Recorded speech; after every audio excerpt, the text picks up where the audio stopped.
bonsoir à tous. Pardon, désolé, c'est de ma faute. C'est de ma faute. Comment ça va, Raven? Ça va et toi? Pour ce début film, avec qui je suis? Avec lui. Et toi, t'es qui?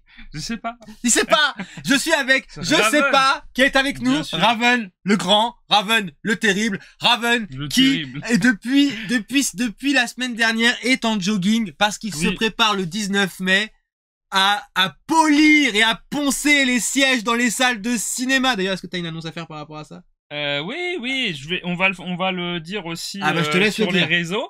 Mais la débriefologie de ce mois-ci sera remplacée par un débrief film spécial cinéma, vu que le 19 mai, il y aura les cinémas qui vont normalement rouvrir, avec un paquet de films qui vont sortir, et on va aller, avec le Captain, inonder les salles, et on peut spoiler le premier film, normalement. Mais bien sûr!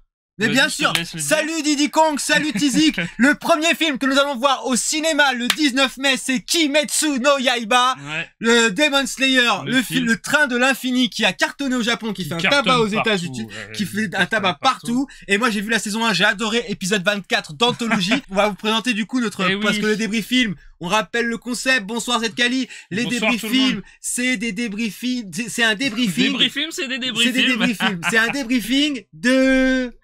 Ah, oh merci, là là, Zkali. Zkali. Merci. Les débriefings sont donc des débriefings de films Oh là que là, nous avons il a vus du mal, il deux a du fois, mal. j'ai du mal. Les débriefs films, c'est 3 films. 3 films notés sur 5. Un que j'ai choisi, un qu'il a choisi et un que vous avez choisi. Et celui que vous avez choisi est exceptionnel et sera disponible à la fin de ce débrief Simon film. Dabo, oui, Zkali, Simon Eh Dabo. oui, pop, Zkali, 6 mois d'abo. C'est Tu classe, es une merci. très grande casseuse de réalité. Et nous allons commencer par le premier film qui n'est pas encore disponible pour vous, mais qui sortira très prochainement. J'ai nommé Raya et le Dernier Dragon. Il est disponible si vous avez un VPN, parce Voilà. qu'il est sorti sur Disney Plus aux États-Unis. Il est même sorti au cinéma dans certains pays, et je crois qu'il est sorti au cinéma en même temps aux États-Unis aussi. Pour le voir avec Raven, nous on a été obligé de faire un voyage dans le temps et du coup dans le futur et de Oui. pouvoir revenir dans le passé. Donc il est bien sûr interdit de télécharger des films d'une manière illégale. On a voyagé aux C'est États-Unis. pas bien du tout. Et on l'a vu en VF si ça vous intéresse. Oui. Donc Raya et le Dernier Dragon, mais Raven, parle-nous de Raya et le Dernier Dragon. Dis donc. La pété casting où il y a aucune photo parce que c'est Allociné, mais Allociné je trouve que c'est un peu plus imagé que IMDb alors que je dis qu'il n'y a pas de photo, donc ce que je dis c'est n'importe quoi. Bref. Alors, Raya et le Dernier Dragon, donc bah sorti en 2021, dispo sur Disney+. Soit lequel jour? Le 4 juin. Je sais pas. Le peut-être. 4 juin, il sera Je disponible sais pas, ouais. sur Disney+, Ouais, chez c'est vous. ça, le 4 juin, je crois. Pas plus tôt? Non, le 4 juin. D'accord, Il bah me le semble 4 juin peut-être en plus tôt. France Vérifiez. est mais disponible. J'ai pas vérifié à vrai dire. Je Vérifiez. sais qu'il est bientôt disponible en France sur Disney+.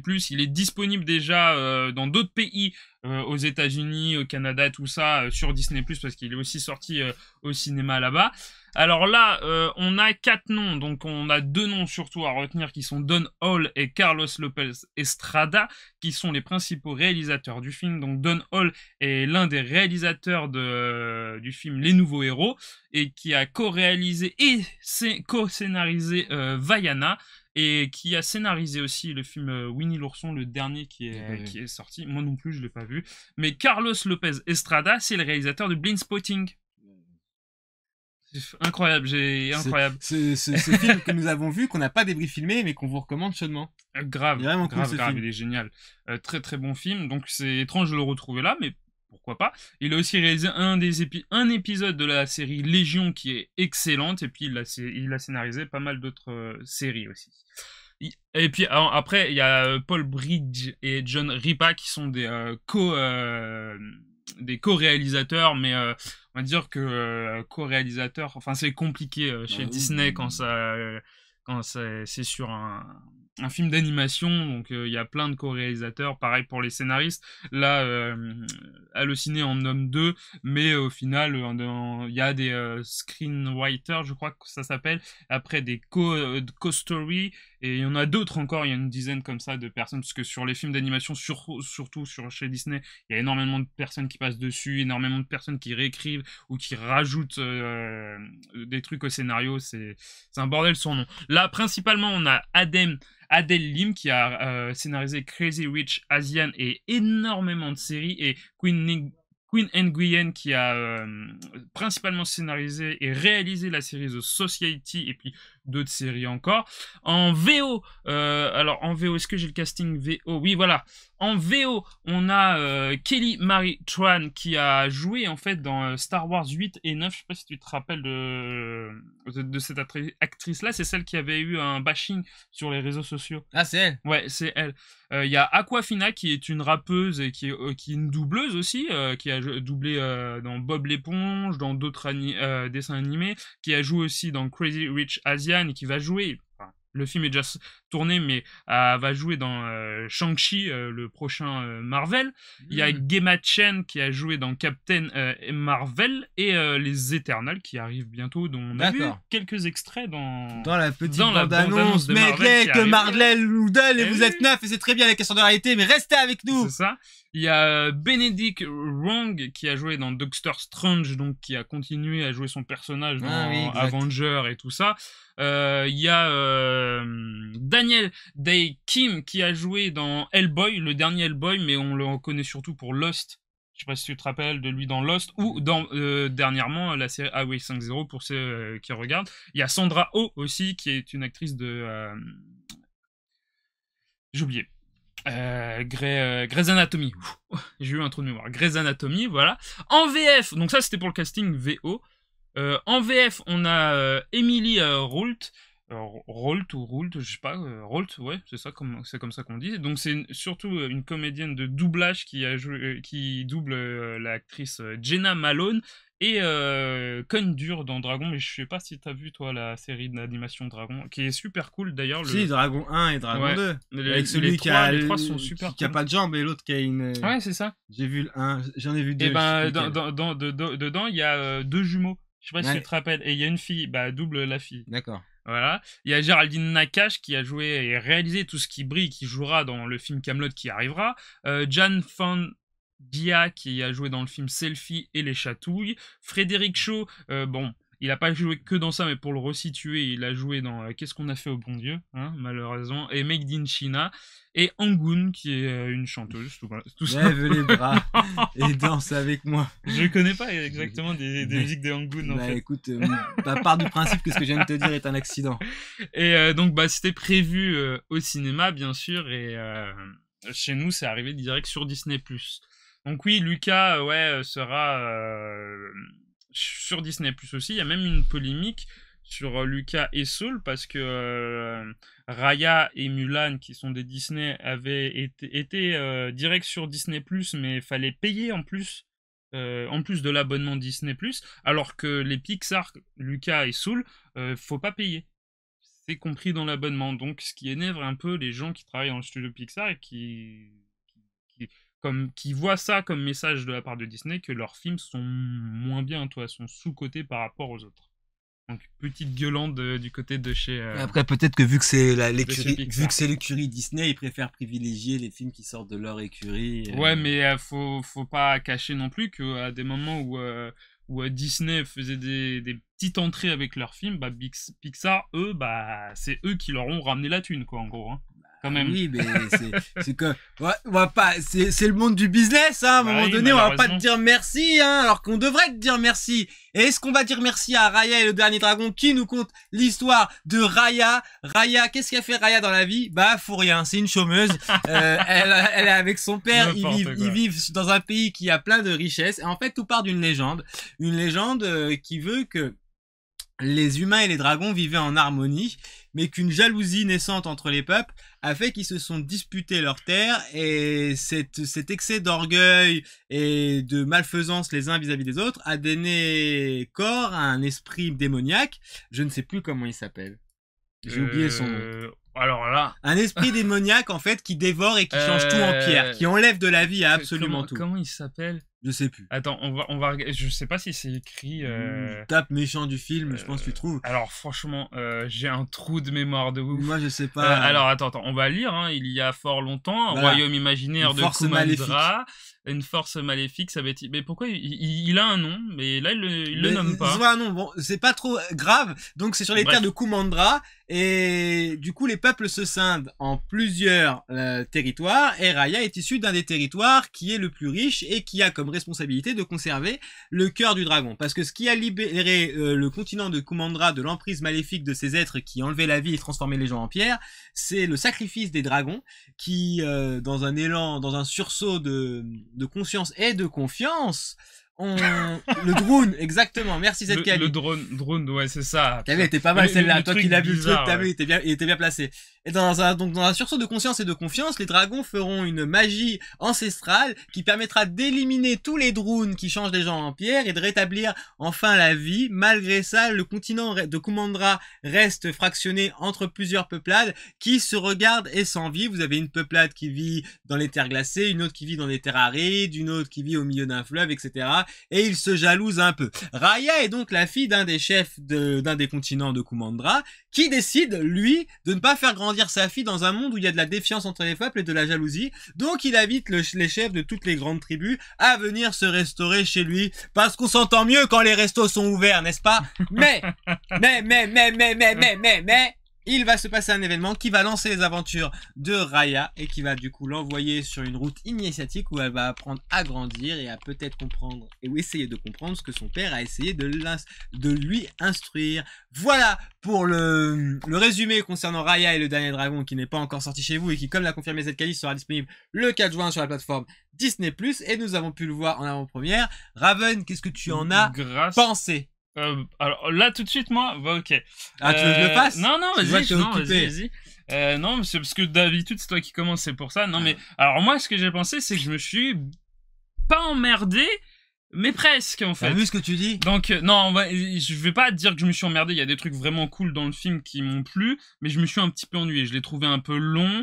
Il y a pas grand chose d'enjeu, enfin il y a des enjeux mais on sait qu'ils servent à rien et que ça va pas aller. Enfin, c'est pas qu'ils servent à rien, mais c'est faible. C'est pas, il y a pas vraiment d'enjeu réel. Quand on sait qu'elle va y arriver, tout coule bien. C'est un Disney, tu sais forcément qu'il va y arriver, tu vois. Je sais, mais c'est depuis la Reine des Neiges, depuis Vaiana, c'est. Alors en fait, je vais vous expliquer. C'est plat, quoi, en fait. Voilà. Ce qu'il dit, c'est que c'est un peu vrai, c'est que c'est beau visuellement. Hein, alors, par contre, ouais, y a rien à dire, c'est très beau. On a eu la chance, on l'a vu en HD. Ouais, on l'a vu en très bonne qualité. Les doublages étaient nickel. Les voix, en français en tous les cas, pour si vraiment... Non, ouais, le doublage que j'ai dit tout à l'heure en français était très bon. Y a rien à dire là-dessus. Les voix sont très bons. Le scénario, c'est pas qu'il est simplet. Vous doutez bien qu'il y a forcément... Le scénario est sympa, mais... moi, j'aurais voulu... simplet.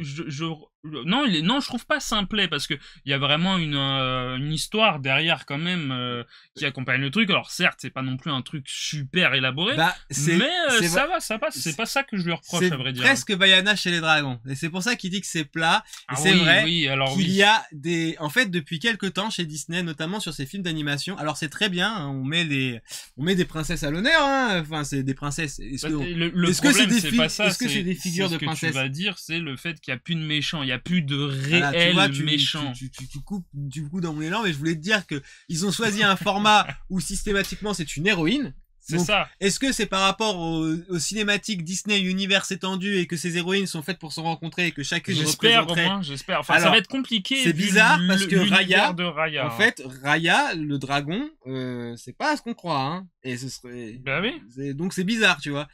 Donc...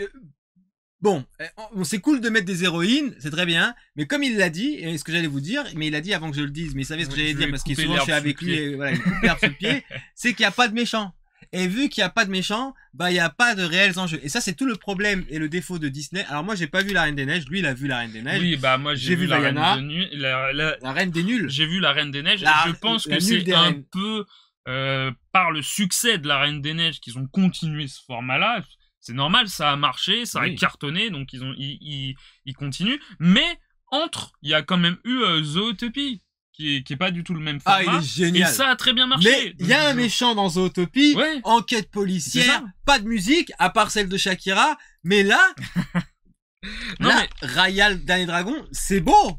Ouais, ça, oui, mais ça, on le sait que c'est beau. Depuis, il y a des trucs qui marchent depuis la quand Reine même. des Neiges, même avant, c'était joli. Il y a des trucs qui marchent. Les personnages, Oui. on va parler des personnages. Il y a plusieurs personnages dans Raya et le Dernier Dragon. Il faut savoir qu'au début, elle part d'un point où elle est seule et elle va rencontrer ses compagnons de route qui vont, ouais, en fait, on va pas vous dire qui ni quoi, mais qui vont grosso modo être une métaphore de ce qui se passe dans l'histoire et qui vont avoir un sens. Donc, on sent que au niveau de l'écriture, ça suit quand même assez bien son cours. Il y a quand même des trucs qui sont intéressants dedans, notamment la figure maléfique. À un moment donné, vous verrez que dans le film, dans le long métrage, elle est montrée et disposée d'une certaine manière, et c'est toujours intéressant de la regarder à ce moment-là parce que c'est presque même inquiétant et angoissant. Et là, on se dit que Disney essaye de faire un truc, mais non, on retombe dans. Je pense que on l'a vu par rapport au réalisateur, au scénariste qui travaille dessus. C'est pas des gens. Alors, à part le réalisateur qui a quand même travaillé sur des productions de Disney. D'ailleurs, il a fait Les Nouveaux Héros qui étaient très très bien. Enfin, il était principal réalisateur qui était très bien. Les autres, c'est pas des gens qui viennent de chez Disney. Donc c'est pour ça qu'on a quand même des figures et des images assez sombres quand même, surtout par rapport aux drones, tout ça. Et puis le fait qu'il se passe quelque chose avec ce méchant, si on peut dire. Pour moi, c'est un méchant passif, à vrai dire. C'est un méchant un peu. C'est une sorte de fumée violette et noire. Quand elle passe à travers toi, ouais, c'est Lost. Et quand elle passe à travers toi, elle te transforme en pierre. Bon, c'est.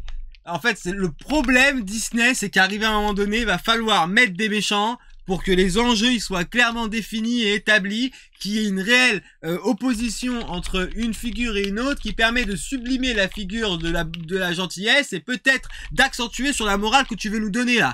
Parce que là, à part me dire qu'il fallait mettre du sucre dans une soupe, j'ai pas appris grand chose. La morale là-dedans, elle est... Elle met du sucre dans une soupe. Oui, non. C'est pas la morale, c'est un acte qu'elle fait, mais la morale du film. Alors, que dit alors, Zkali dit qu'elle a bien aimé, mais c'est vrai que ça n'apporte rien de neuf. Zkali, est-ce que c'est l'heure de manger? Bonne question. Non, mais la morale dans le film, c'est Disney qui te montre que nous sommes notre. Ouais, alors moi je suis passé à. Alors, ouais, oui, mais maintenant que tu le dis, oui. Maintenant que tu le dis, oui, mais on est passé à côté. Je voulais autre chose. Mais en même temps, ça te montre qu'il faut mettre du sucre dans une soupe. J'ai retenu que ça. C'est incroyable. Non, ouais, non. Vraiment, la morale de l'histoire, elle est bancale. Moi, je trouve qu'elle est bancale. Non, pour moi, elle est cool. Non, pour moi, elle est cool. Non, pour moi, elle est cool. Bah non. Je sais pas. Tu vois, ça veut dire quoi, elle est cool? Ça veut dire quoi, elle est bancale? Bah, pour moi, elle est bancale. Pour moi, elle est pas assez construite. Et c'est qu'elle est très construite. Qu'on voit pas. On voit bien. Il va tout faire pour faire l'inverse de ce que je dis. Non, mais moi, je trouve quand, non, vas-y. Je vois ce que tu veux dire, elle est bancale, mais, je trouve que la manière dont c'est amené, c'est cool. Parce qu'il y a quand même un événement un peu dramatique à la fin où tu te dis, parce que tu sais, dans les animés, t'as toujours le truc qui te fait tout redescendre avant de tout faire remonter. Je vois ce que tu veux dire, mais l'événement dramatique à la fin, c'est pratiquement le même événement dramatique qu'il y a à la fin de La Reine des Neiges 2. Et ça, pareil, je me suis dit, ouais, bon, les gars, c'est déjà vu. J'ai pas vu La Reine des Neiges 2. Mais il y a des choses quand même qui sont sympas. Le fait que ça se passe dans un univers quand même post-apo, hein, on va dire, parce que le cataclysme qui arrive au début avec le drone fait que l'univers qu'on va voir après sera un univers post-apo avec Raya. Et je trouve ça très intéressant, mais pour ma part, c'est pas assez développé. Après, on va découvrir des nouveaux personnages dans l'histoire qui sont plutôt sympas. Franchement, j'ai bien aimé. Le gosse et le chef de village, là, ils sont excellents. Et bon, après, le personnage du dragon aussi est plutôt cool. Mais j'aurais aimé qu'ils soient un peu plus développés. En plus, ils mettent plus le point sur leur rencontre. En fait, parce que tout le long du film, ça va être elle qui va aller rencontrer de nouveaux personnages et qui va essayer de s'allier pour faire quelque chose. Mais justement, j'aurais voulu qu'il s'attarde plus justement au moment où il s'allie pour faire le truc. Et j'aurais voulu que ça dure plus longtemps, qu'on voie plus cet univers post-apo et tout. Mais c'est vrai qu'on voit pas trop en fait les décors et ce qu'ils ont voulu entreposer et nous exposer dans ce film d'animation. Un peu comme En Avant, où on voit que l'univers est foisonnant, mais qu'on n'en voit pas assez en fait. Ouais. Et moi je pense que je sais pas s'il faut qu'ils arrêtent de teaser avec des bandes annonces ou. Mais moi je pense que là Disney, c'est très simple. Là je vais pas vous mettre une sale note. Tu me refais un film comme ça l'année prochaine, c'est sûr, tu prends un 1. Parce que c'est plus possible. Là Disney, je pense qu'il y a des choix qui sont faits. C'est pas crédible. Et pourtant, je suis plus pro Disney que lui. Mais là, je peux juste pas cautionner le fait que tu nous serves exactement le même film, juste tu changes les personnages et les décors, mais tu gardes finalement la même trame. Et comme il a dit, il a très bien dit, il y a presque pas de saveur à toujours voir la même chose, ça, le problème, disposée d'une autre manière. C'est la recette Disney, c'est ce qu'ils font avec Marvel, c'est ce qu'ils commencent à faire avec Disney. Ça m'énerve quand tu dis des trucs comme ça devant tout le monde. Tu peux pas contredire ça. Tu peux pas me dire de pas contredire ça. Ils prennent une recette chez Marvel de soupe et ils mettent du sucre. Dès que ça marche, peut-être dans Shang-Chi, il mettra du sucre dans sa soupe. Même dans les Éternels, mais toi t'as vu comment t'es? T'as vu comment t'es? Mais oui, c'est. T'es tout de suite en train de juger là. C'est le. Il voit que regarde avec il y a pas que le Winter Soldier et tout. Disney qui casse pas la bonne réalité. Eh oui, bonjour Ancestral, merci d'être venu sur la BDR TV. On rappelle la commande, point d'exclamation, oui. HAN, et vous avez la chaîne de Ancestral. Oui, Disney qui casse clairement pas la bonne réalité, malheureusement. Non, mais après, il y a pas que eux qui font ça. Dès qu'on voit en fait un format qui marche, ils le refont. DC l'a fait aussi. Warner surtout l'a fait, mais ce que tu me parles de Winter Soldier, donc les séries qu'il y a sur Disney+, je pense qu'on leur laisse beaucoup plus de liberté, enfin attention, c'est Disney quand même, de liberté pour faire un peu ce qu'ils veulent, ou pour essayer des trucs sur les séries qu'il y a sur leur plateforme, et ça c'est bien, ça a du bon, et je veux voir jusqu'où ça va aller. Moi je pense que là, ça serait presque un mini labo de ce qu'ils pourraient faire sur du long métrage, donc c'est pas mal. Mais Raya... Bah voilà, Raya, nouveau film Disney, décevant. Hein. Tu vois, quand je fais comme ça, des trucs de dragon, ouais, décevant. Mais je vais quand même te mettre une note pas trop dégueulasse, parce que... Mais t'as vu que quand je l'ai écouté en sortant de la séance de sa réalité, je me suis dit, mais il déconne. Après, je me suis dit, ouais, c'est vrai, mais je vais quand même te mettre une bonne note, parce que je me suis enjaillé devant ton truc, et ça m'a fait plaisir de le voir en avant-première, donc tu prends un 3 sur 5, mais la prochaine fois, Disney, c'est comme les profs qui te mettent, je te mets une bonne note là, mais la prochaine fois, je te mets mal. La copine ne repassera pas après. Ça repassera pas après, hein, c'est bon, genre. Et toi, tu lui mets un? Moi, ça serait un 3. Au début, je voulais être moins. Ah! Il y a un autre film qui arrive après, qui fait que j'ai augmenté ma note. T'as fait preuve de... Ah oui, je voulais dire, t'as fait preuve de clémence, tu pourrais être juré à la cour d'assises comme moi. En fait, j'ai vu ce film-là avant les... Ah ouais, c'est ça, on a vu... Non, si, on a vu ce film-là avant les deux autres. Restez pour le film de fin, appelez vos potes, venez pour le film de fin. Les deux autres qui arrivent. C'est une orgie. Et quand je l'ai vu, vraiment, je l'ai dit, ça m'a déçu. J'étais déçu de ouf, mais même à un moment, j'ai failli m'endormir, hein, pour dire. Et pas moi. Et après, le dernier film est arrivé, et je me suis dit, ouais, je vais quand même revoir le film dans ma tête et remettre la note à la hausse, parce que... Connectez, prévenez des gens, tweetez, allez sur Instagram. Le dernier film, ça va être un pugilat. Je préviens tout de suite, on va pas retenir nos coups. Ceux qui sont en direct, soyez prêts, parce que ça va être du sale, parce que là, on va attaquer le film numéro 2. Dossé, choisi par Raven, et qui est le film... Love and Monsters. Eh oui, amour de monstres, amoureux des monstres en québécois. Amour et monstres, surtout, ouais. La Bajar. Ah ouais, t'es pas prêt pour la Bajar. La Bajar, oui. Tu vas voir. Disponible sur Netflix. Disponible sur Netflix, donc. Raven, peux-tu nous parler de l'amour et des monstres, et de l'amour? Je vais essayer, parce que c'est le film où j'ai pris le moins de notes, mais bon. Je vais essayer quand même. Mais tu vas faire ça très bien, t'es un génie. Voilà. Je vais mettre l'affiche ici, parce que attends, on a des petites affiches. On a des petites affiches, regardez, fais kiffer un peu les gens. Donc voilà. Alors, toujours pas de photos. Non, c'est ici. Toujours pas de photos, vous le voyez. Je vais voir pour changer de site la prochaine fois, parce que ça m'afflige de pas avoir de photos comme ça. Donc, Love and Monsters, sorti en 2021, il y a pas très longtemps. Il y a un mois et demi, un mois, même pas. Il est de ce mois, il est du ouais, il est de ce mois-ci. Fin avril. Oui, c'est vrai. Mais on a changé de mois, là, c'est vrai. Donc, c'est réalisé par Michael Matthews, qui a réalisé un film qui s'appelle Five Finger for Marseille. Je connais pas du tout.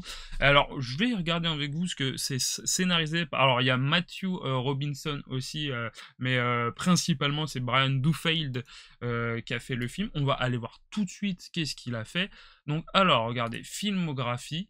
Réalisé No One Will Save You, adolescente explosif, Skull Island apparemment saison 1, je sais pas ce que c'est, ça rappelle King Kong apparemment, encore des trucs, ça, Underwater, je sais pas, tu te rappelles du film? Ça dit quelque Dans chose. les eaux, avec le truc Kristen Stewart. Ouais. avec Alors, scénariste et sur une idée 2, donc là, ça me suffit, c'est bon. Enfin, j'ai vu qu'il y avait Divergente 2, ça, on lui pardonne. Donc, en acteur, il y a Dylan O'Brien, que vous avez pu voir dans la saga Labyrinthe. Il ressemble à Gabriel Attal, le ministre, le porte-parole du gouvernement. Je viens de voir ça, là.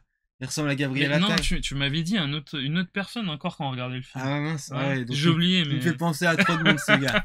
Ensuite, nous avons... Il y a Jessica Henwick, donc on va voir, parce que elle, je ne la connais pas, à vrai dire, on va voir dans quoi elle a joué.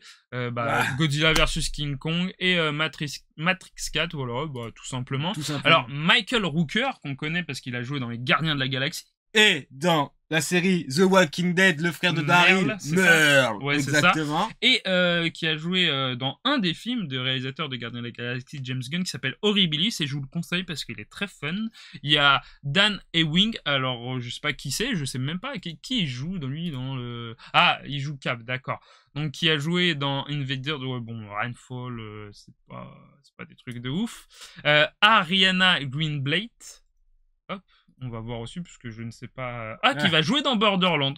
Et qui a fait une voix dans Scooby et Baby Boss 2. Okay. Que je n'ai pas vu. Et Ellen Holman.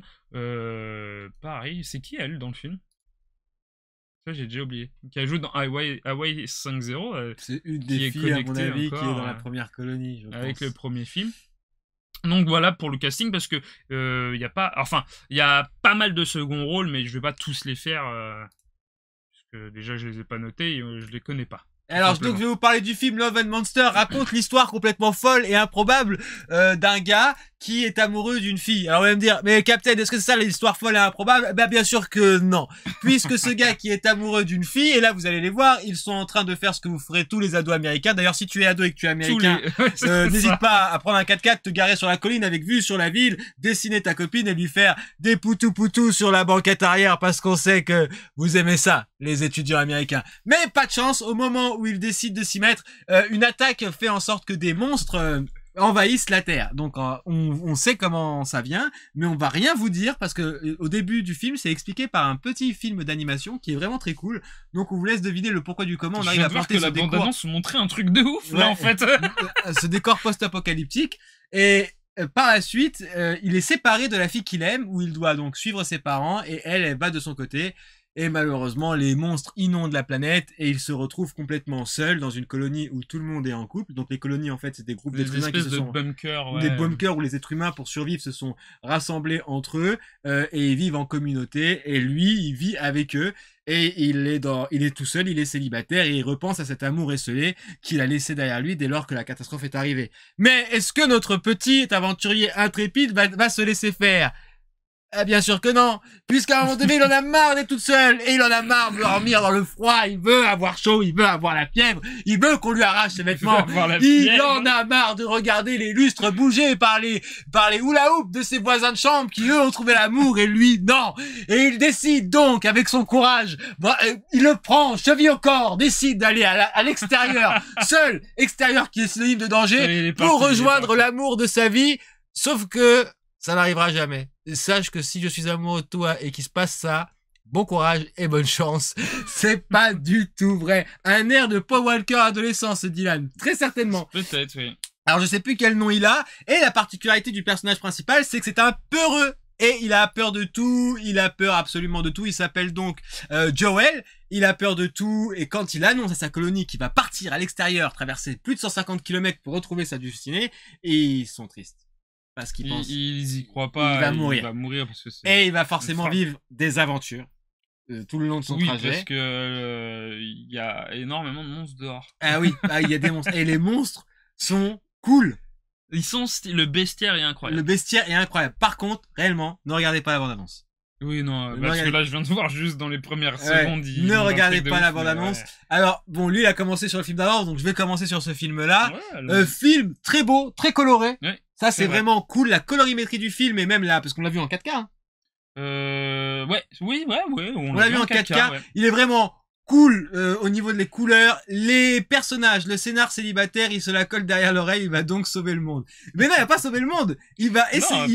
C'est pas son but. Son but, c'est de retrouver la fille dont il était amoureux. En fait, il vit dans une sorte de nostalgie où il était amoureux d'une fille avant la catastrophe, il se sépare d'elle, bon gré mal gré, parce que bon, les monstres ont envahi la planète, et il la retrouve en fait par un contact radio, et quand il lui parle, il se dit bon ben moi qu'est-ce que je fais là tout seul, donc il décide de sortir pour aller à sa rencontre, parce que quitte à passer le reste de son temps quand l'humanité vit sous terre seul, il préfère tenter le tout pour le tout et aller la retrouver.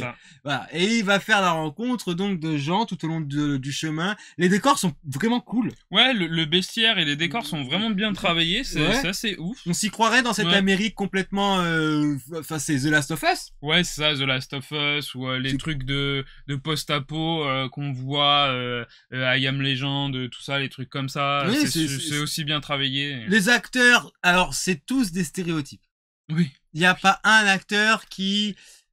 c'est un teen movies. C'est un peu fait exprès. C'est un film de jeunes. Dans le bunker où il est, il y a, voilà, ouais, comme il dit, c'est stéréotype. Alors, le mec qui est fort, le mec qui est costaud, le mec qui est courageux, le couple qui sont ensemble et qui crapouillent de ce côté-là, tout ça, c'est un peu, en fait, le film Love and Monster, c'est exactement ça, c'est l'amour.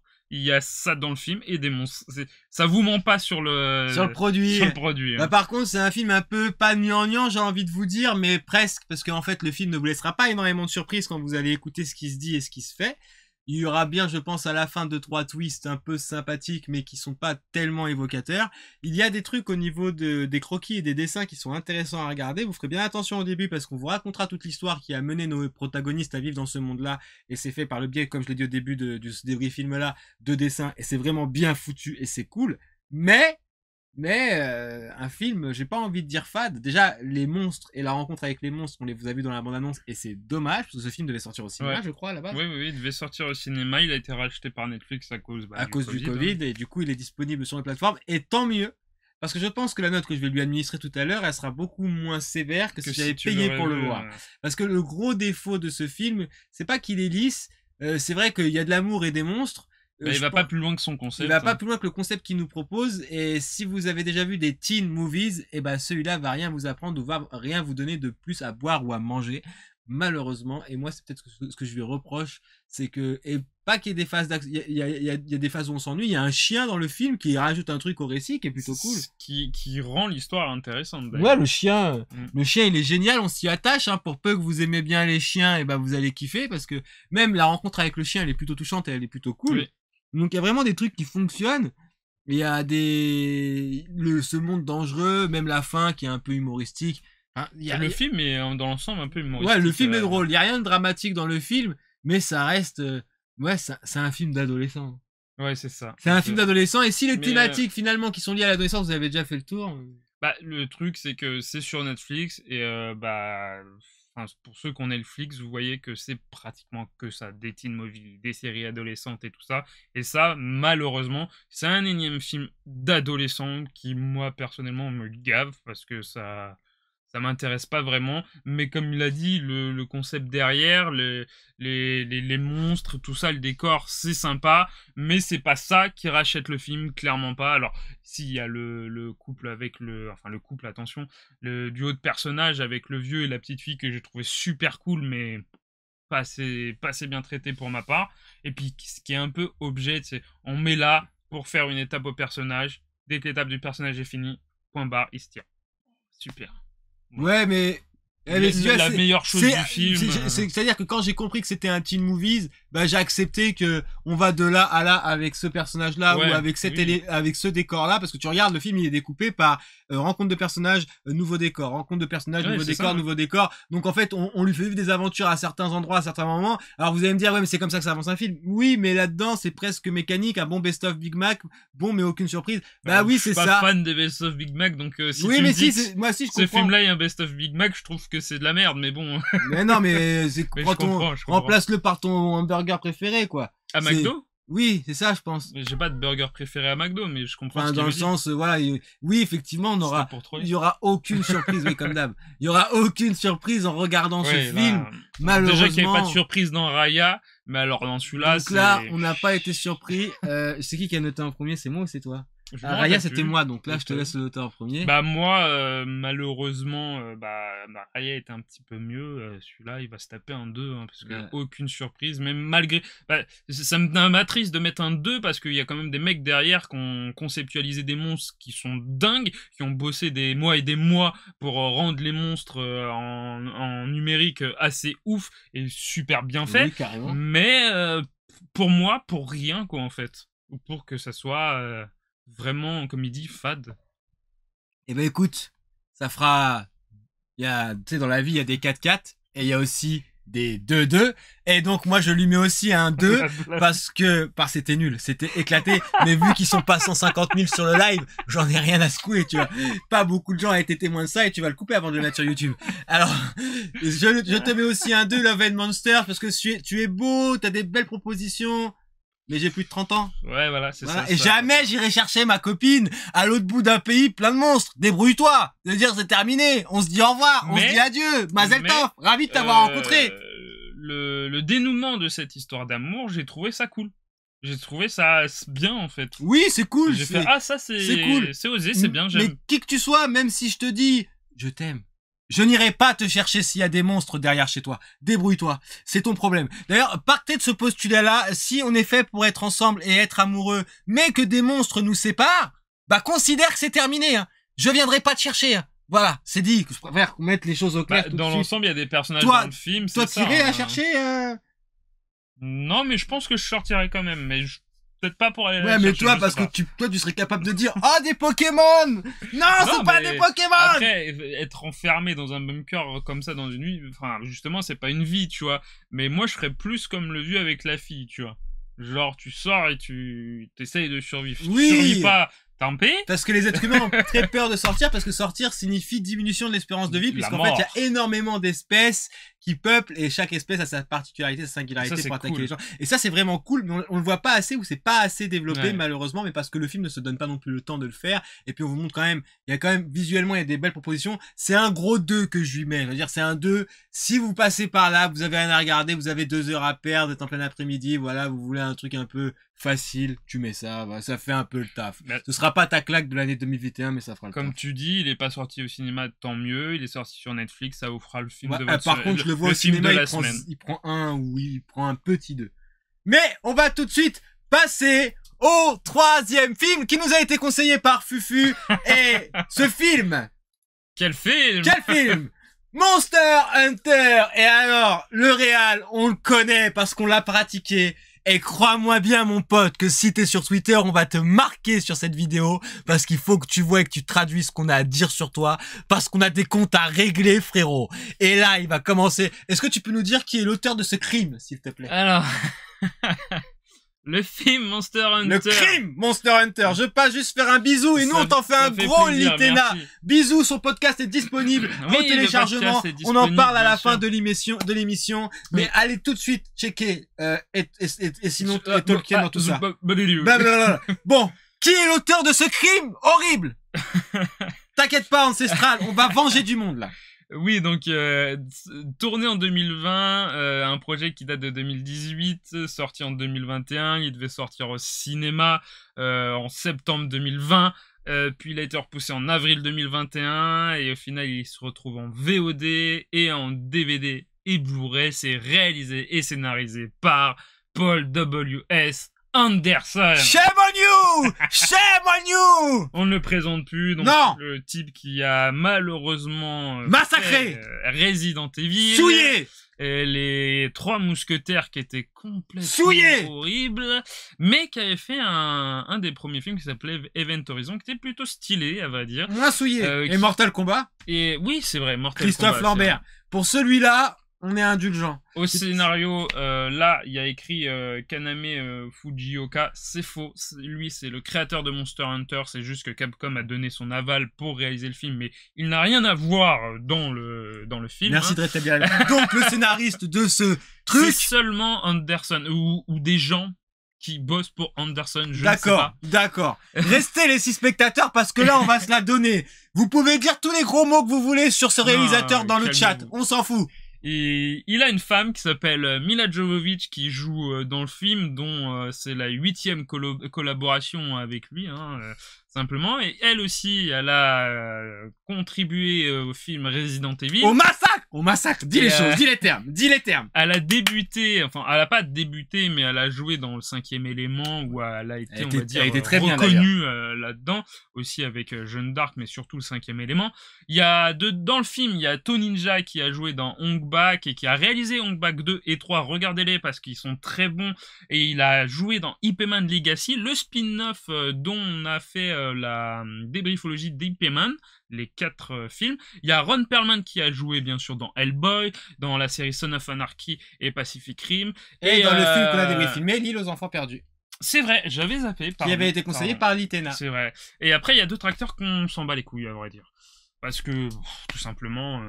Alors, est-ce que tu as des choses à nous dire sur le film? Oui, on va parler quand même un petit peu que le film... Avant de lui rentrer devrait dedans. être une adaptation d'un jeu vidéo qui s'appelle Monster Hunter, édité par Capcom en 2004 sur PS2, et puis qui a une certaine réussite quand même, bien sûr. avec pas mal de déclinaisons. D'ailleurs, le Monster Hunter qui est sorti dernièrement online, je sais pas si c'est online, si peut-être online. Et en gros, c'est le but du jeu, c'est on incarne des chasseurs, et avec des amis à nous, on va chasser des gros monstres pour s'équiper en armes, en équipement et tout ça. Faut aller chasser les monstres pour avoir de la matière première pour construire des pièges. C'est un jeu de farmer. Voilà, c'est ça. C'est un jeu où tu farmes. Ce film-là, y a pas de chasse dedans déjà. Non mais attends. Là parce que là on va commencer à lui rentrer dedans parce qu'il faut que je raconte l'histoire. Je dis juste déjà qu'il a été tourné en Afrique du Sud, comme ça après on n'en parle plus. Il a été tourné intégralement en Afrique du Sud, de toute façon c'était pas très compliqué, et avec un budget de 60 millions de dollars. On a donné 60 millions de dollars à Paul W.S. Anderson pour faire ce film. Voilà. Alors j'espère que tu joues pas à ce jeu, parce que nous on joue pas, et même sans y jouer, on a eu hyper mal. Moi j'y ai joué, et et lui il dit qu'il y a joué. Lui, il dit que c'est un grand fan de la série Monster Hunter. Hein. Alors, mais la bande-annonce derrière. Tu peux arrêter, s'il te plaît, de dire ça, parce qu'il a dit pareil pour Resident Evil, et la réécriture qu'il a fait de l'œuvre avec ses films, c'est juste intolérable. J'ai écouté un podcast qui disait que c'est peut-être vrai, peut-être qu'il aime ces œuvres-là, et peut-être qu'il y a joué, peut-être qu'il kiffe, mais il n'arrive pas du tout à retranscrire ce qu'il ressent quand il y joue. Hein. Clairement pas. Donc le film commence durant votre époque, dans votre réalité, où des GI américains se baladent. Et qu'est-ce qu'ils découvrent par terre? Une stèle. Mais que fait-elle là? Arrive une tempête magnétique. Mais que fait-elle là? Que fait la tempête magnétique? Elle les emmène dans un monde. Que font-ils là? Ils ne le savent pas. Ils sont donc confrontés, sans le savoir, à un grand désert qu'ils ne reconnaissent pas. Sommes-nous en Irak? Je ne crois pas. Et de là, un monstre du nom de Diablos qui est présent dans le jeu sort et les attaque. Et du coup, c'est là que commence l'histoire de ces militaires qui vont être complètement perdus et désœuvrés et qui vont essayer de survivre dans ce désert face au mal que peut représenter des monstres dans la nature. Et en fait, les monstres, ils sont chez eux. Et c'est là que ce film commence à devenir déjà sincèrement stupide. Au niveau de la réal, je crois que Raven se rappelle les passages de caméra, t'en penses quoi? Bah, c'est pas les passages. Alors déjà, c'est filmé avec les pieds, mais il a fait la même chose qu'avec le dernier Resident Evil. Il n'y a aucun plan qui dure plus de 3 secondes. Il y a du cut sur cut sur cut sur cut. Même quand il parle, ça cut. Les plans ne durent pas 3 secondes. C'est ça. Vous pouvez compter. J'ai compté. Et c'est épuisant. On voit rien et c'est chiant. Ah mais je te dis, Paul Anderson, regarde bien parce qu'on va pas te rater. Et crois-moi bien qu'après ce que tu nous as fait avec Resident Evil, alors qu'on t'a pardonné pour Mortal Kombat, un nouveau film qu'on va peut-être aller voir, Mortal Kombat on t'a pardonné parce qu'il y avait Christophe Lambert, parce que t'essayais de nous mettre des trucs, mais là Monster Hunter frérot, crois-moi bien, là je sais, là je suis en train de dérégler le micro, mais tu vas en prendre pour ton grade. Écoutez-moi bien Capcom, écoutez-moi bien Sony, tout de suite arrêtez de lui donner à la caméra à ce gars-là. Ne réalise plus jamais de films tirés de licences de jeux vidéo. Tu ne sais pas faire. Pourquoi tu ne sais pas faire? Bon, Mila Jovovich, le jeu, tu le trouves comment? Moi, je l'ai trouvé nul. Le jeu. Le jeu de l'acteur. Ah, je croyais que tu parlais du jeu Monster Hunter. Non. Ah non, mais Mila Jovovich, elle a fait du Mila Jovovich. Hein, c'est-à-dire, elle est très mal dirigée dans ce film. Et alors, les acteurs qui l'accompagnent, c'est des prétextes. Il a mis des acteurs pour l'accompagner qui ne servent à rien. C'est pour ça qu'en fait, je n'ai pas développé sur le casting, parce que tout simplement, le casting, c'est les GI et puis une partie des personnages qui sont dans le monde, des locaux, des monstres, des locaux. Et en fait, tout simplement les GI, on les voit pas parce que même pas 10 minutes qu'ils sont passées, ils sont déjà tous morts en fait. Et la plupart n'ont pas de nom. Alors, il y en a 2 qui ont un nom. Tony Jaa, qui est le personnage secondaire de ce film, vous savez comment il s'appelle? Dis-leur. Le chasseur. Ouais. En fait, c'est-à-dire qu'il a même pas de blase. Dans le casting, il s'appelle le chasseur, mais on l'appelle pas tout simplement. Ah oui, on l'appelle pas. Et les seules lignes de dialogue qu'il a, c'est chocolat ou Diablo. Voilà, ou Diablos. Ou alors il montre parce qu'il y a une sorte, parce qu'il y a en fait il y a 4 ou 5 créatures du jeu qui sont retranscrites. Alors il y en a 5, je crois. 3. Non, parce qu'il y en a 3 plus un monstre à la fin qu'on ne voit pas. Mais plus le Ratalos, c'est plus ceux qui boivent l'eau, ça fait 5, même 6. Non, mais ça, c'est des décors. Ah bah oui, mais ça, je compte, hein. Moi, franchement, j'essaye de tout faire peser dans la balance, parce que la note que je vais mettre, j'espère que t'es prêt. Donc, Paul W.S. Anderson, petit coquin, qui ferait bien, franchement, tu sais ce que tu as envie de faire, Paul W.S. Anderson? De prendre un jerrycan d'essence, de t'asperger, et de t'allumer ma clope sur le front pour voir quel effet ça fait. Tu ne mérites absolument pas tes lettres de noblesse au cinéma. Tu dois arrêter tout de suite et prendre ta retraite parce que tu nous fatigues. Il y avait vraiment matière à faire un truc sympa, Monster Hunter, je veux dire, tu peux te lâcher dans le bon sens. Mais oui, alors c'est ça qui est bizarre, il a fait un grand écart entre notre époque et ce film parce que il n'arrivait certainement pas à contextualiser la mythologie de Monster Hunter dans un film plein et entier, et donc pour pouvoir la raccorder, lui donner du sens avec un début et une fin, il a intégré son personnage qui est la capitaine Artemis, jouée par Mila Jovovich. Le film, pendant 1 heure, je crois, ou 3/4 d'heure, on se perd sur une seule... Pendant une heure de film, on se perd sur une confrontation. Monster Hunter, comme on a dit, c'est un jeu de chasse. Pendant 1 heure, c'est de la survie. C'est de la survie, il n'y a pas de chasse, mais mon Dieu que c'est mal foutu. Il y a peut-être un moment cool avec des sortes d'araignées qui vivent dans les bas-fonds du désert. Qui ressemble à Pitch Black. Voilà, ça c'est cool. C'est cool, mais ça va tout de suite être foutu par terre parce qu'en fait, Paul W.S. Anderson, son grand kiff, c'est le sabotage. C'est-à-dire qu'il va vous mettre un truc dans le film où vous allez vous dire et à un moment donné, ça va avancer, vous allez vous dire ah, enfin! Alors, il y a des facilités scénaristiques. Le coup de je te soigne sous la couverture pendant l'orage. Il y a des facilités scénaristiques. Il y en a même une qui est assez exceptionnelle, avec Ron Perlman. On vous dit pas quoi, et on se dit, ah ouais, donc là, t'avais clairement pas envie de te faire chier. Déjà, tu commences par des GI américains. C'est pas possible. Ah non, c'est pas possible. C'est pas possible. Monster Hunter avec des armes, des flingues. Non, mais, et puis, faut voir. Bien sûr, vous avez le coup de la sulfateuse avec le cri, bien débile américain. Non mais il ne fait aucun effort. Alors, les gens vont vous dire ouais mais parce qu'il y a des gens qui ont le culot. Alors chacun pense ce qu'il veut. Oui, mais, chacun ses goûts. Mais qui nous disent oui mais il y a des monstres et ils sont beaux en CGI. Alors d'accord, et pas tout le temps en plus, mais d'accord. Alors on va te laisser ça. Mais raconte-nous quelque chose avec ces monstres. Mais c'est ça, il y a des monstres qui sont jolis et bien faits en CGI, mais il n'y a pas de décor. Il n'y a pas de décor, il n'y a pas de dialogue, il n'y a pas de réalisation. Donc il y a même pas d'enjeu. Est parti dans les monstres. Il y a même pas d'enjeu parce que l'enjeu qu'on vous met dans le film pour vous faire tenir pendant 2 heures, il est nul. Et je dis pas ça parce que c'est Paul W.S. Anderson. On perd 1 heure sur la découverte d'un personnage et une espèce de pseudo-survie où on rencontre des monstres. Mais c'est un monstre multiplié. En fait, c'est le syndrome américain. Ils vous font un monstre stylé et vous le multiplient plein de fois. Donc c'est toujours le même monstre qu'on voit et c'est pas de la chasse parce que c'est de la survie. C'est dans le noir, on voit rien du tout. C'est dans un décor qu'on a déjà vu de films. Là, je pense à Pitch Black, mais il y a d'autres films d'horreur avec des monstres qui ont le même décor de nuit. Et encore une fois, c'est un monstre qui ne sort que la nuit et pas le jour. Oh là là, voilà. Et ça, on perd ça.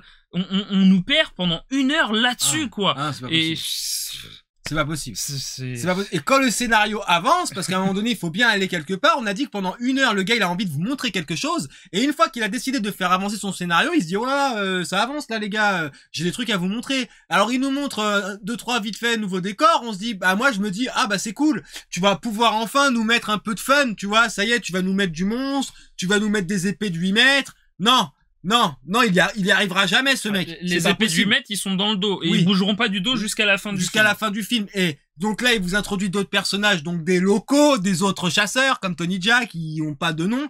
Et ils vous les mettent pêle-mêle dans le film, avec du coup, alors, quand j'ai vu la fin arriver, je veux dire, il a osé. Et là, très honnêtement, alors ok, on réalise pas de film, Raven et moi, on n'a pas le regard et le budget de ces gens-là.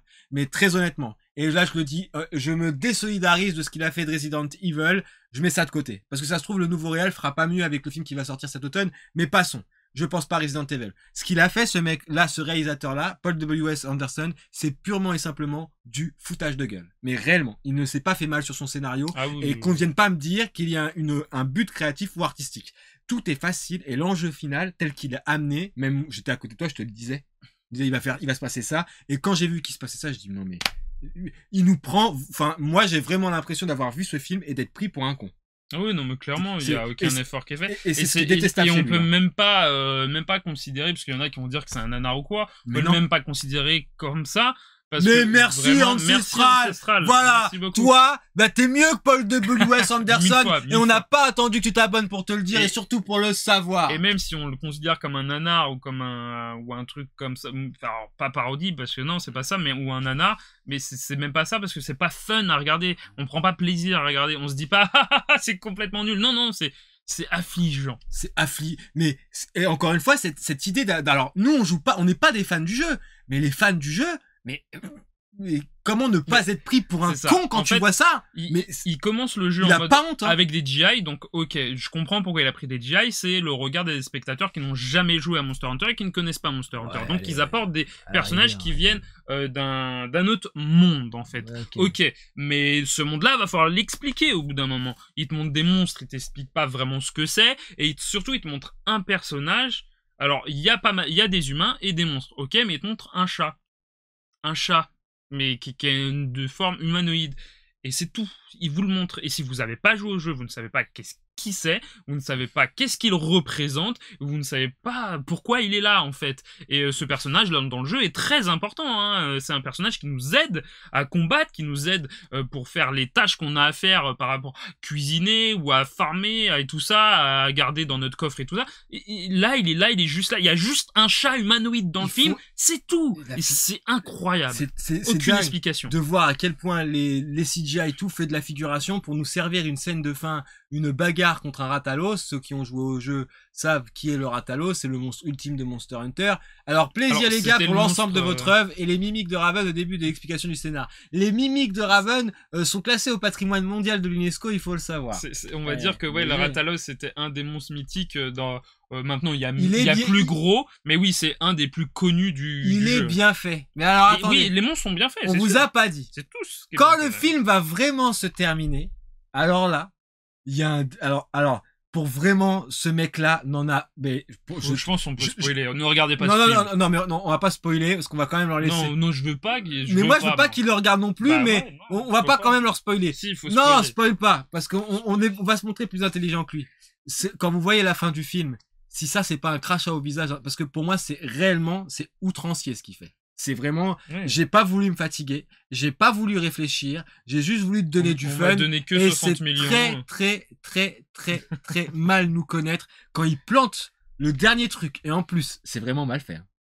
Quand vous allez voir la gestuelle, là il se retient de pas vous le dire, quand vous allez voir la gestuelle des persos pour voir sur quoi ça débouche et que vous allez avoir le plan de fin qui se coupe avec le titre qui apparaît. Il y a une scène post-générique qui appelle à une suite. Ah oui. Parce que il y a un truc à la fin qui nous tease, mais il nous l'a pas teasé avant. Oui. Et on sait pas. Il le met comme ça. Et là, on découvre que, mais attends, je crois qu'il y avait une autre histoire au départ. Anarchie, film, oui. En fait, Litena, BDR-TV ne se laissera pas faire. Oui, Litena. Et c'est n'importe quoi. Il nous tease un truc où on n'est pas épais parce que ce qu'il nous tease, il nous l'a pas montré avant ou il nous l'a pas amené avant. Donc, ce qu'il nous tease, on fait, ouais, c'est quoi? Qu'est-ce que tu veux nous dire? Il y a quoi? Ton film, il est nul. Je veux pas savoir qui c'est de plus. Je veux pas avoir de fait, je m'en fous. Le film, il est pas nul. Encore une fois, c'est une honte pour ce que tu là, je te le dis sérieusement, Paul W.S. Anderson.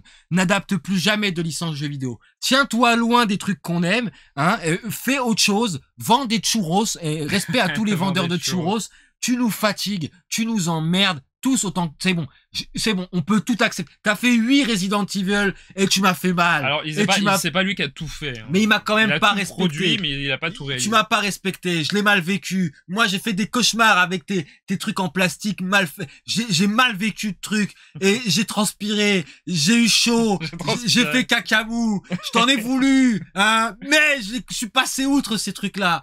Là, j'ai vu que tu t'attaquais à Monster Hunter, j'ai vu l'image. J'ai dit attention, Paul. Déjà, oui, quand on a vu les premières images, on a fait ouh. Vous savez comment mettre un contrat sur la tête de quelqu'un, c'est pour un copain. Bah, on aimerait bien. Parce que Paul W.S. Anderson, là, pose cette caméra. Pose tout de suite cette caméra. Laisse-nous faire. Non mais là c'est incroyable parce que quand on regarde ses premiers films Mortal Kombat ou Event Horizon, c'était pas ce genre de réalisation qu'il avait.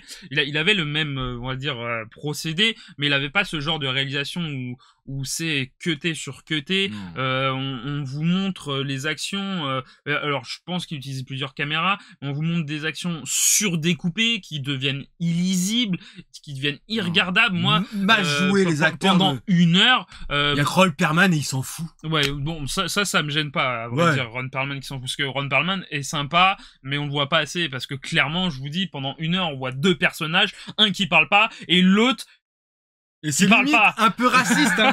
Alors, elle le prend un peu pour un teubé, hein, parce que... il y a eu une polémique sur ce film-là, parce que, en fait, il y a eu une scène, une blague sur un des personnages asiatiques, je crois que c'était le personnage de Tony Jaa, qui était limite raciste, et en fait parce qu'il est sorti en Chine avant de sortir dans le reste du monde, et là, tout simplement la Chine a boycotté le film, et quand ils ont sorti le film vers chez nous, ils ont tout simplement coupé la blague en fait. Oui, c'est pas plus mal. Et le seul dialogue que dit Tony Jaa dans le film, c'est chocolat tout le long, hein. Et vraiment, dès qu'il apprend ce mot, il passe pour un gogol. Ouais, il passe pour un gogol. Dès qu'il voit un truc, il dit chocolat.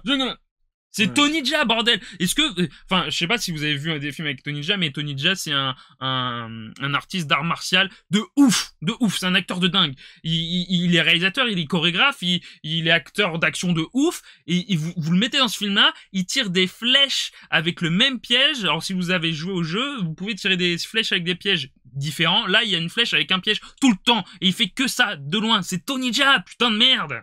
Comment ça peut être limite raciste? Alors moi, je dis limite raciste parce que c'est pas clairement avéré. Je veux pas être dans la surinterprétation. Si un truc est raciste, c'est raciste. Pour moi, c'est raciste, littéralement. Moi, je pense que l'autochtone, pour l'appeler comme ça, ou le local, qu'il rencontre, et la manière dont elle le prend de haut, dont elle l'attaque, etc., et des fois, donc le coup du chocolat, quand elle le moque ou que lui la laisse. Bonsoir Candy, ça nous fait plaisir que tu sois là. Et nouvelle émission de C'est toi la radio sur le paranormal. On en parle à la fin de l'émission.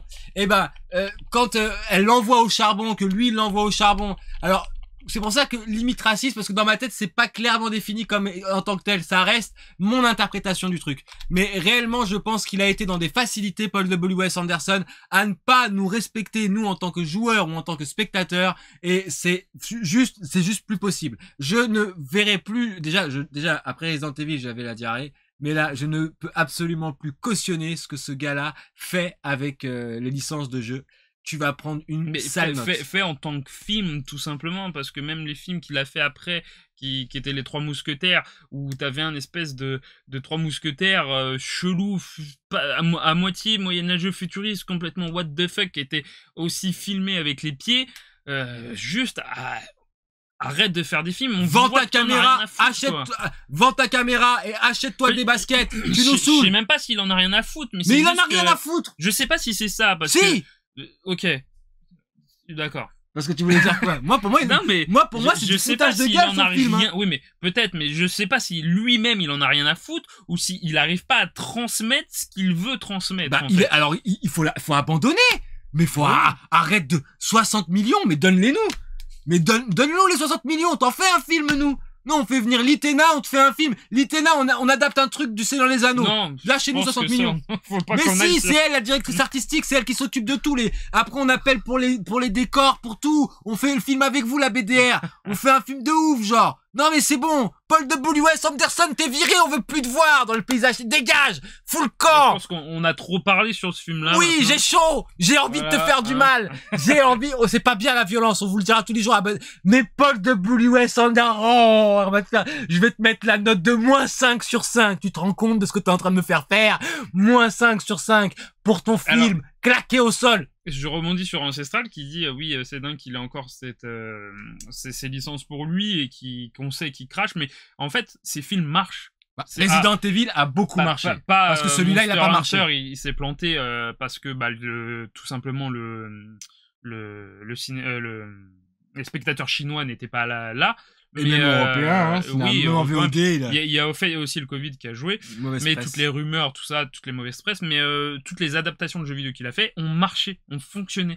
Et en fait, tout simplement, le réalisateur qui adapte les jeux vidéo à Hollywood et que ça fonctionne, c'est qui? C'est lui, il y en a pas d'autres en fait. Et c'est pour ça qu'ils sont allés le voir et qui ont dit, bah écoute, on sait que t'as déjà fait des films adaptés de jeux vidéo qui ont fonctionné, enfin fonctionné, attention, qui ont rapporté de l'argent, qu'on aime, qu'on n'aime pas, ou qu'on trouve que c'est de la merde, ça a rapporté de l'argent. Donc c'est pour ça qu'on revient vers lui pour lui demander d'adapter des films. Mais... Là, avec Monster Hunter, peut-être que ça va changer. Ça devient même pas drôle, et c'est pas même du cran de U-Ball qui faisait des Doom, etc. Oh, c'est même pas... Si, c'est le même cran, parce que ouais, mais quand on voit Doom, on se marre. Voilà. Après, quand on voit Doom, au moins, et pourtant on aimait Doom, et quand on voit Doom, il y a des trucs, il a fait des trucs dans le film. Doom, c'est pas U-Ball hein, qui l'a réalisé, c'est un autre réalisateur, et Doom a des côtés plutôt intéressants, il y a des trucs assez sympas. Voilà, il y a des trucs mais cool. U-Ball, et voilà, pourtant c'est un nanar, Doom. Il est nul. C'est du nanar, U-Ball. Mais là, c'est même pas du nanar. Non, mais là, pas respecté. Moins 5 sur 5. T'es le seul réal qui prend une note négative, et tu prends la note négative maximale. Espèce de sale naze. Dégage, on veut plus te voir. Va sur la lune. Arrête le cinéma. Lance-toi dans un autre truc. Je sais pas. Fais des châteaux de sable. Lance une marque de vêtements. Mais laisse les licences de jeux. Et si jamais tu as l'audace d'acheter la licence Monkey Island et de faire un film, j'arrête la BDR TV, je viens te chercher et j'espère que tu es prêt parce que je te garantis que je te ferai moi-même du mal. Et tu peux prendre ça comme argent comptant et prévenir le FBI parce que c'est une menace qui n'est clairement pas déguisée. Ah, je lui ai dit direct. Non, donc, mais oui, toi, tu lui mets quelle note? Moi, je lui mets 0. Voilà, 0, moins 5. Tu sors de là. Surtout, n'allez pas acheter le film en VOD sur Internet. Il est disponible en DVD, Blu-ray. Ne l'achetez pas. Vraiment.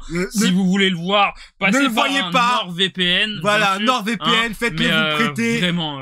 Voilà. Épargnez ça à vos enfants, à vos petits frères. Voilà. Et surtout, ne prêchez pas la bonne parole. Et quand on vous parlera de Monster Hunter, dites-vous que l'humanité a raté 2 choses dans la vie. Elle a raté le fait qu'on puisse tous mettre le lait avant les céréales ou après les céréales selon ton point de vue, et le fait que Paul W.S. Anderson est encore capable de tenir une caméra. Si tu fais partie de la mafia italienne, tchétchène ou américaine, cassez-lui ses 2 bras. Cassez-lui ses 2 bras, qu'il ne tienne plus jamais de caméra, c'est plus possible, et qu'il arrête de jouer à des jeux vidéo, parce qu'il ne fait que saboter nos licences. Donc voilà, moins 5 et 0. T'as tout gagné, ou plutôt que dire rien.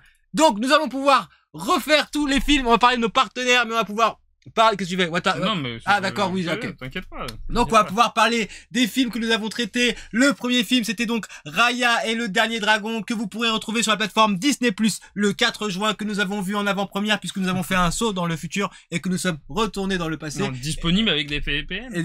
Et disponible avec des VPN. Il aura eu la note de 3 sur 5 de nos deux côtés, 3 de mon côté, parce que c'est un film Disney malheureusement qui commence à s'essouffler avec un concept qui est recyclé depuis La Reine des Neiges en passant par Vaiana et qui maintenant commence à montrer des limites. Il est beau visuellement, il y a des choses intéressantes, mais la Disney va vite falloir se réinventer pour le prochain long métrage que vous nous proposerez, sinon ça risque de ne pas passer. Et Raven lui a aussi mis un 3, parce qu'à la base il voulait lui mettre un 2, mais il a vu Monster Hunter, j'y viens juste après. Film numéro 2, Love and Monster, l'amour et les monstres, l'histoire d'un ado qui décide d'aller retrouver sa dulcinée de l'autre côté de l'Amérique pour pouvoir lui dire combien il l'aimait et il était heureux avec elle avant qu'une invasion de monstres vienne tout gâcher. Le film est très beau au niveau de la colorimétrie. Oh là, purée, ça meurt pas. Le Covid. Les personnages sont intéressants, mais malheureusement, ce film qui a des thématiques.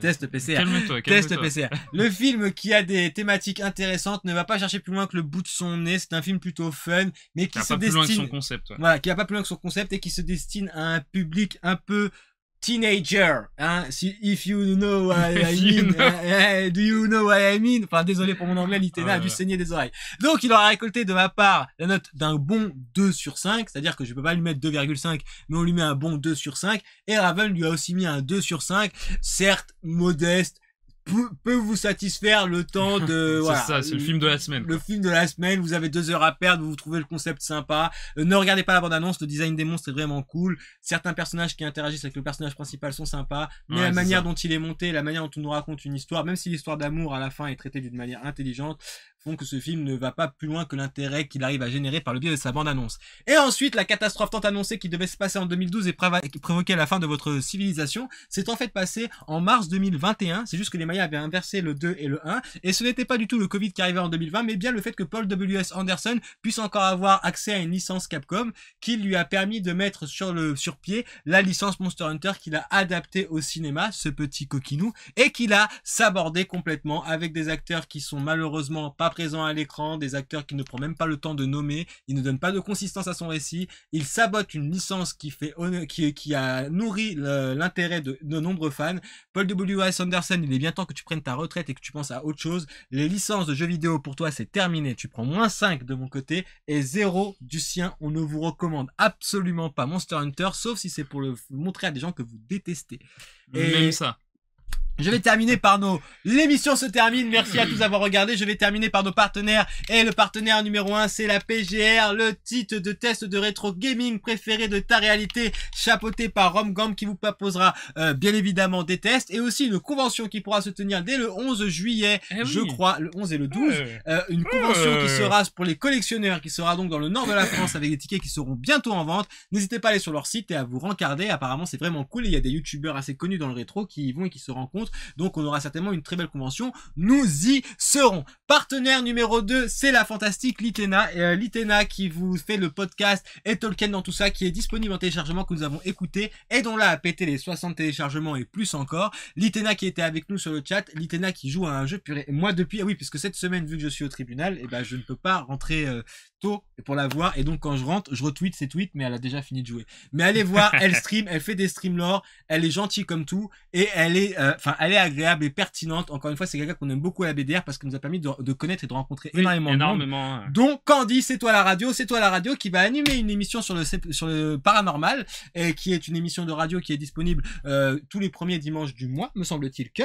Et vous avez, je pense, derrière l'émission de paranormal, peut-être la patte de Candy, je ne sais pas, peut-être. Et en tous les cas, merci à tous et à toutes d'avoir regardé la BDR TV. Je pense qu'avant de nous quitter, tu voudras les laisser sur une petite vidéo et après faire un petit raid. C'est ça. Je vais vous mettre une petite vidéo humoristique de Benzaï qui résume très bien Monster Hunter, même si on en a beaucoup parlé, même peut-être trop parlé. Alors comme on a dit à la BDR TV, il y a un truc énorme qui se prépare. Lui, il le sait, moi je le sais, mais vous le savez pas. Et quand je vous dis un truc énorme, je pense que on est sur, tu vois, une échelle de Paul W.S. Anderson, bah on est au-dessus, quoi. On est au-dessus, et on compte bien vous faire participer à nos bêtises. En tous les cas, on vous salue tous et toutes bien fort. Prenez soin de vous, faites-vous vacciner ou pas, ça c'est votre choix. Mais quoi qu'il arrive, d'ici là, à la semaine prochaine, le jeudi, pour un autre débrief film, et il est toujours important de casser de réalité. On vous dit à bientôt sur la BDR TV.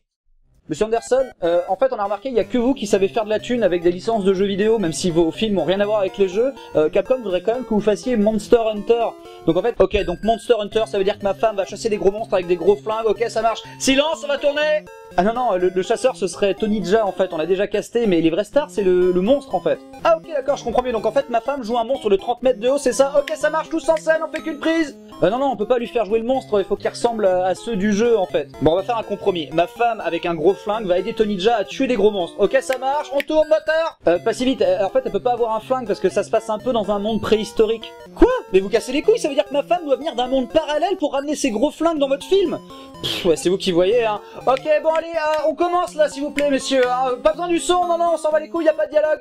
On vous a pas prévenu, mais il faudrait aussi un chat géant qui fait la popote pour les chasseurs. Hein? Mais y a pas de chat géant dans Pitch Black? Alors, rien à voir, on fait pas un remake de Pitch Black? Oh merde! Coupez tout, on change de décor! Fallait le dire plus tôt, on est déjà à la moitié du film. Ah, et moi non plus, je comprends pas comment ils bossent. Excusez-moi, est-ce que la fin pourrait être ouverte au cas où la Chine nous en commanderait 10 de plus? Bah ça m'arrangerait parce qu'avec ma femme, on aime faire les films que 5 par 5. Par exemple, on pourrait faire en sorte que après le combat final, ce serait un petit peu... Non, attendez, non, j'ai une meilleure idée. On fait même pas le combat final, on coupe juste avant avec le titre du film, comme dans une pub en fait. Ouais non, on avait fait ça pour Mortal Kombat, un gros cliffhanger sale, on avait gagné beaucoup d'argent, hein. Ok, coupé, merci à tous. Fin de tournage, bravo. Quoi? C'est déjà fini? Mais attendez, on était en train de parler, ça va être une grosse merde. Bah au pire la prochaine fois embaucher quelqu'un d'autre de rentable sur des franchises de jeux vidéo. Je la fais à chaque fois. Qu'est-ce que tu veux que j'y fasse? Il a raison cet enculé. Très bien, on vous créditera 60 millions de dollars US monsieur. Bah écoutez, de rien, on se voit l'an prochain hein. Bah j'imagine qu'on n'a pas le choix, oui.